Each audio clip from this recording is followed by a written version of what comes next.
In the year 1521, Ferdinand Magellan and the Spaniards arrived in the Philippines. At first, they tried to be friendly, but soon, colonization began. Magandang umaga sa inyong lahat.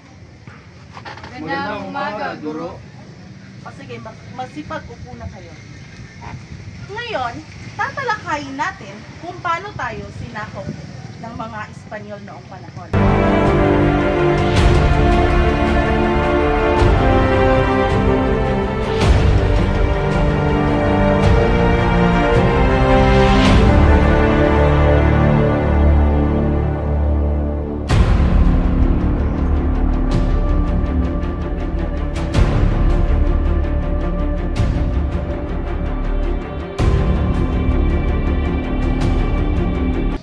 In the name of Spain and our King, esta es la suera nuestra. From now on, you must contribute and obey Spain. Anyone who resists will be punished. Ako'y nababahala sapagkat ang mga Espanyol ay dumating na. Anak, nasan pa yung itay? Nandun po na sa sakahan kasama si Nong Carding. Mabuti naman. Mari, may nabalitaan ako sa baryo. Nandito na daw ang mga Espanyol sa ating baryo. Nako! Nandito na mga mananakop! Conquistarlas!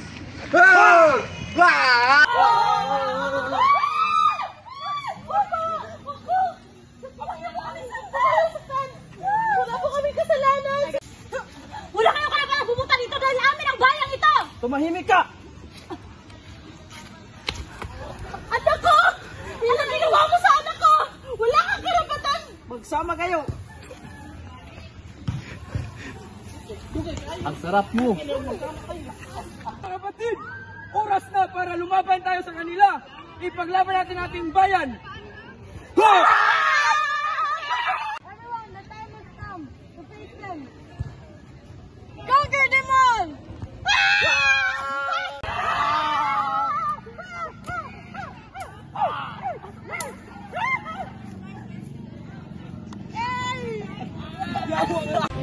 The Spanish colonization has long ended, but it left behind both positive and negative legacies in the Philippines. While Spain introduced Christianity, education, and new aspects of culture, it also brought oppression and abuse. These experiences remind us of the struggles of our ancestors and teach us to cherish our freedom, for history must never be forgotten.